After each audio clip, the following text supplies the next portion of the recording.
Hello, I'm Dr. Catherine Lemos, Chairman of the U.S. Chemical Safety and Hazard Investigation Board.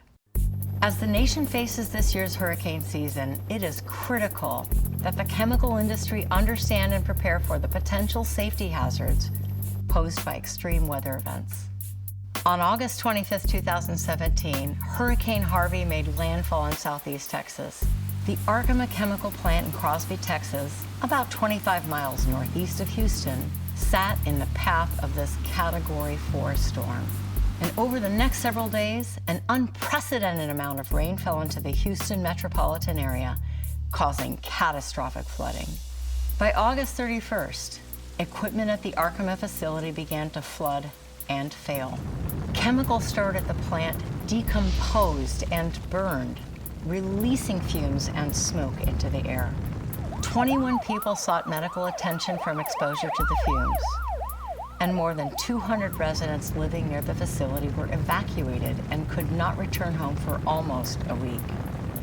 Through our investigation, the CSB discovered a significant lack of industry guidance on planning for flooding or other severe weather events, such as lightning strikes, earthquakes, and high winds. The incident at Arkema is not an anomaly. In recent years, flooding has increased across the country. Some experts predict this trend will continue. Most recently, dam failures contributed to severe flooding at a major chemical manufacturing complex in Midland, Michigan. Fortunately, no serious releases or other incidents were reported as a result of the flood. I applaud the emergency management and planning efforts that led to the success there. When analyzing safety hazards at a facility, companies are not specifically required to consider the risk of extreme weather. And for this reason, I'm concerned that other companies may not be aware of the potential for flooding to create process safety hazards. In our final report on the Arkema incident, we called on the Center for Chemical Process Safety to produce more robust industry guidance to help hazardous chemical facilities better prepare for extreme weather events. We are pleased that the CCPS has produced new guidance called Assessment of and Planning for Natural Hazards, which successfully fulfills our recommendation.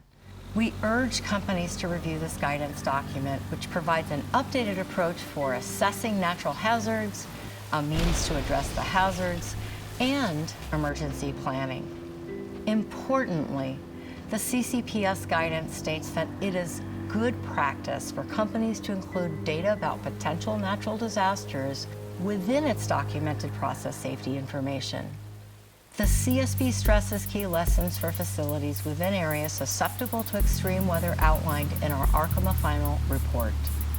Facilities should perform an analysis to determine susceptibility to potential extreme weather events, such as flooding, earthquakes, lightning strikes, and high winds.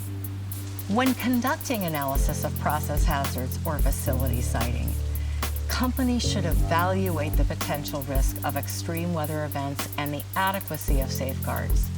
When evaluating and mitigating the risk from extreme weather events, facilities should strive to apply a sufficiently conservative risk management approach. And if flooding is the risk, facilities must ensure that critical safeguards and equipment are not susceptible to failure by a common cause, and that independent layers of protection are available in the event of high water levels. As we face this year's hurricane season, chemical companies should prepare for the worst-case scenarios at their facilities. We cannot stop the storms, but working together, we can avoid catastrophic incidents from extreme weather and protect our communities and the environment. Thank you.